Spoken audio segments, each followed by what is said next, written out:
Godt. Lad os kigge på det sidste værktøj her i trin 3. Lad os kigge på to-do-listen, der virker.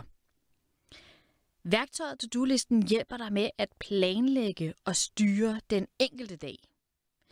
To-do-listen er sammen med kalenderen det mest brugte planlægningsværktøj i hele verden. Og alligevel, så er vi altså ikke særlig skarpe til at lave vores to-do-lister. Og på et tidspunkt, der undersøgte jeg, hvilke typiske fejl vi laver, når vi laver vores to-do-liste, og der fandt jeg 5 klassiske fejl. Og en af de klassiske fejl, vi begår, når vi laver vores to-do-liste, det er altså, at vi ikke estimerer vores opgaver. Så mens vi er rigtig gode til at spørge os selv, hvad skal jeg? Hvad skal jeg lave i morgen? Så glemmer vi at spørge, hvor lang tid vil det tage os. Jeg kan også se, at vi har en stærk tendens til at være alt for optimistisk med, hvad vi tror, at vi kan nå på en enkelt dag. Vi glemmer også at prioritere vores opgaver, så det vil sige, at vi plukker lidt tilfældigt fra vores liste, hvad vi går i gang med, og så kan jeg så afsløre, at det er overhovedet ikke tilfældigt, hvad vi plukker fra vores liste. Det er ofte de nemme, overskuelige, hurtige opgaver. Den 4. klassiske fejl, jeg fandt, det er, at vi ikke har en tidsmæssig bagkant på vores liste. Og med det mener jeg egentlig, at det, som jeg ofte ser, folk kalder for to-do-lister, det er det, som jeg vil kalde for en masterliste. Det vil sige en stor hovedliste, der ligesom kører i uendelighed. Og det, som jeg stærkt vil anbefale, det er altså, at du laver en to-do-liste for en dag ad gangen. Den 5. klassiske fejl, vi begår, det er altså, at vi ikke er specifikke nok, når vi skriver opgaver på vores liste. Altså, det, der er det allerbedste, det er, at vi skriver konkrete, handlingsorienterede ting på vores to-do-liste. Så i stedet for bare at skrive, kig på den her opgave, så skriv helt specifikt, hvad du har tænkt dig at gøre. Så det her, det er altså nogle af de klassiske fejl, vi begår, og måske kan du genkende en fejl eller 2, eller dem alle sammen. Det er altså ikke helt ualmindeligt. Så nu skal du altså have opskriften på, hvordan du med 3 simple trin laver den ultimative to-do-liste, og hvordan du så undgår de her 5 faldgrupper. Og de 3 trin, det er skriv ned, lav en estimering, og ikke mindst prioriter. Så lad os kigge på det første trin til, hvordan du laver den her effektive og stressfrie to-do-liste, som handler om, at du skal skrive ned. Din to-do-liste, den skal nemlig ikke formes op i hovedet. Den skal skrives ned. Så lav en brainstorm, hvor du spørger dig selv, hvad skal og hvad vil jeg lave i morgen? Så tøm dit hoved for store og små ting, både private og arbejdsmæssige. Og så er der altså nogle vigtige detaljer, du skal huske her, når du skriver ned. For det første, så lav din to-do-liste helt færdig dagen før. Det vil sige, at selvom at du laver de første spæde lister på et topmøde med dig selv, altså for 1 uge ad gangen, så kan du egentlig kun lave din liste helt færdig dagen før. Når du laver din to-do-liste dagen før, så vil der ske flere gode ting. Og det er, at du sover bedre om natten. Du vil også opleve, at du simpelthen prioriterer skarpere dagen før. Det vil sige, at i stedet for at lave din to-do-liste om morgenen, så skal du gøre det dagen før, fordi så er tingene stadigvæk tidsmæssigt på afstand, og det gør altså, at du prioriterer på en anden måde. Og så vil du også opleve, at når du allerede fra morgenstunden har en knivskarp plan, så får du meget mere ud af de første timer på dagen. Og så lav din to-do-liste for 1 dag ad gangen. Jeg ved godt, jeg har sagt det nogle gange før, men det er altså rigtig vigtigt for, at den her to-do-liste virker. Rigtig mange har en to-do-liste for en uge, og så er der endnu flere, der bare har en lang liste, som fortsætter i al uendelighed. Og så er der det sidste punkt her med at være konkret. Altså at sætte konkrete, handlingsorienterede punkter på din liste. Altså i stedet for at skrive husk rapport, så skriv derimod print rapport i 3 eksemplarer. I stedet for at skrive arbejde på projekt A, så skriv de konkrete aktiviteter. Så det er det første punkt. Punkt 1. Skriv ned. Næste punkt eller trin, det er estimere. Du skal nu finde ud af, hvor lang tid hver enkelt opgave vil tage dig. Du skal estimere, og du skal lave et realitetstjek. Du skal spørge dig selv, hvor lang tid vil det tage mig? Eller alternativt, det er, hvor lang tid må det maksimalt tage mig? Og det spørgsmål er altså især godt og vigtigt, hvis du er perfektionist. Så er det godt, at du sætter en tidsbegrænsning på, så du ikke bliver ved og ved og ved. Så her kom med dit bedste bud. Giv det et slag på tasken. Lav en ESBT'er. Og så læg til sidst dine estimeringer sammen og tjek, om din plan er realistisk. Altså spørg dig selv, har jeg tid nok? Det er de færreste, der estimerer deres opgaver på deres to-do-liste, men det er altså et afgørende princip i forhold til din personlige aktivitet og din personlige planlægning. Det er derfor vigtigt, at du ikke springer det her trin over. Og det siger jeg, fordi jeg ved af erfaring, at det er noget, mange gør. Men det er netop det her trin, der gør, at du får en effektiv, og du får en realistisk, og ikke mindst, at du får en stressfri to-do-liste. Men også til det her trin er der nogle vigtige detaljer, som vi lige skal have på plads. For det første, hvis du har en opgave, som tager mere end en time for dig at lave, så bryd den ned i mindre dele. Altså sørg for, at din to-do-liste består af små, lette opgaver, fordi det giver et godt arbejdsflow, men de minimerer også dine overspringshandlinger drastisk. Så hele tiden sørg for, at din to-do-liste består af en masse små, nemme, lette, sprøde, skulle jeg til at sige, opgaver, så den næste opgave hele tiden virker overskuelig og let at gå til.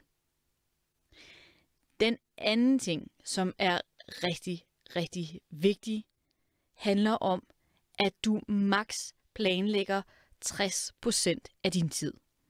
Og det vil sige omkring 4,5 timer om dagen, der kan du planlægge din tid.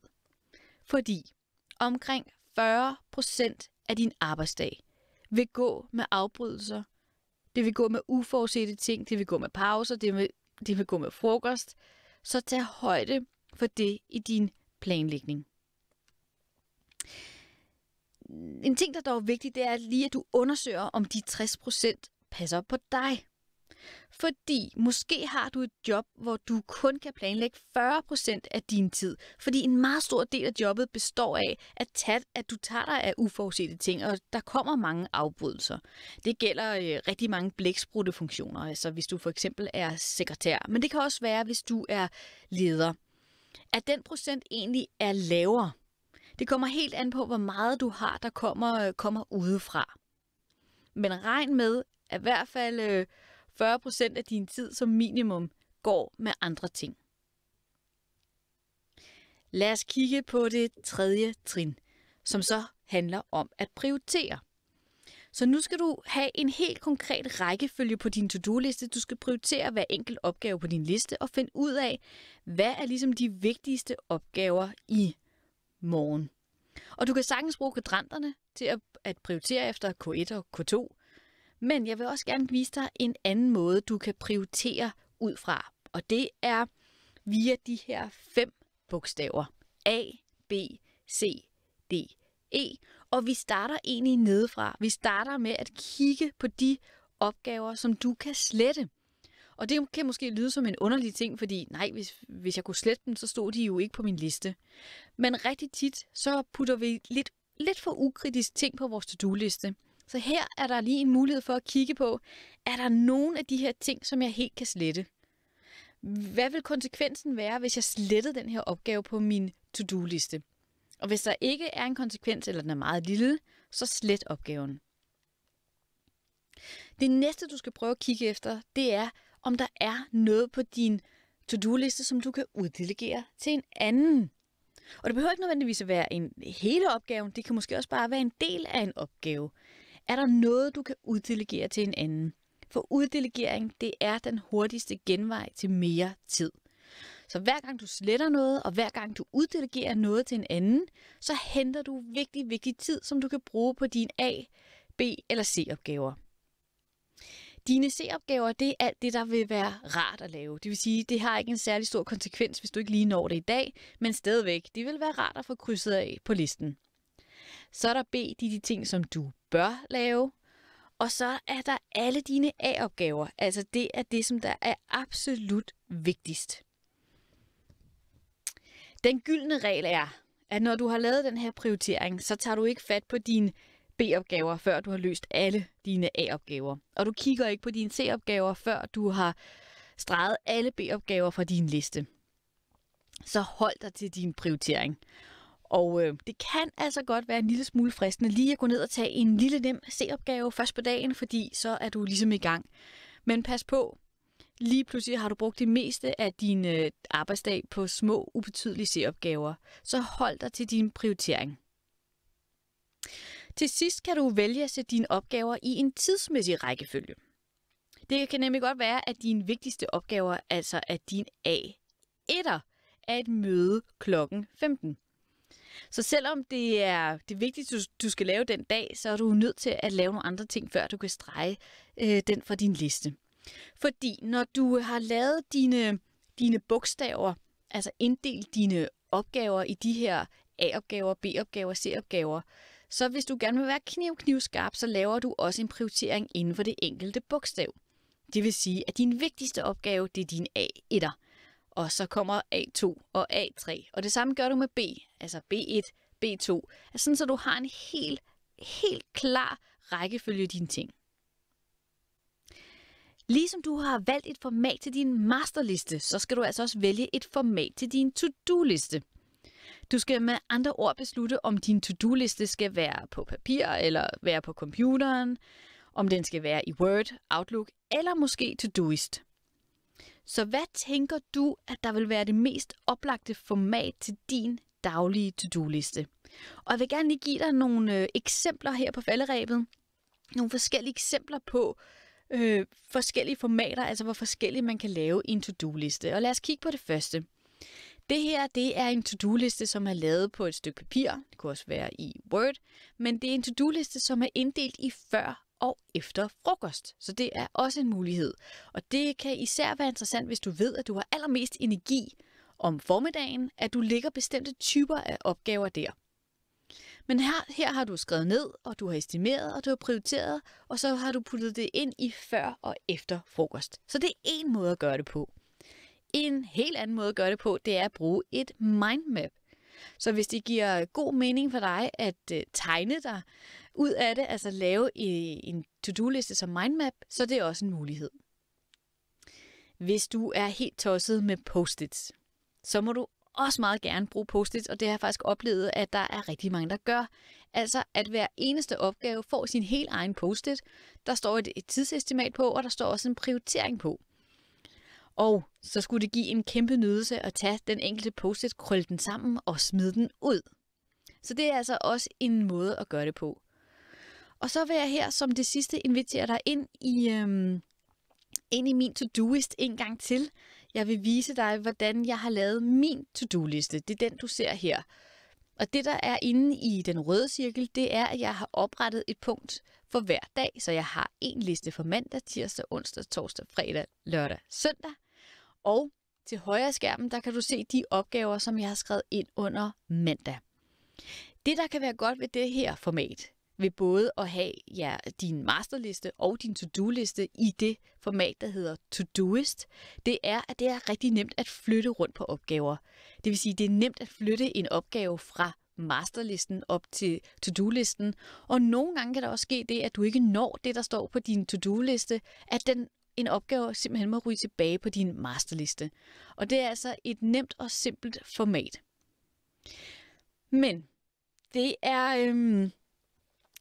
er vigtigt, at du vælger det format, som fungerer godt for dig. Og allerførst til stilling til, om det skal være på papir, eller det skal være elektronisk. De fleste af os har en tendens til at hælde lidt til, at vi vil gerne have det på papir, eller vi vil gerne have det på vores computer. Så vælg det format, som der fungerer bedst for dig. Det var to-do-listen, og som den sidste ting her i trin 3, så vil jeg lige fortælle dig, hvordan det hele spiller sammen. Og det er altså i den sidste video, at du hører, hvordan bruger du så de her 3 forskellige værktøjer sammen.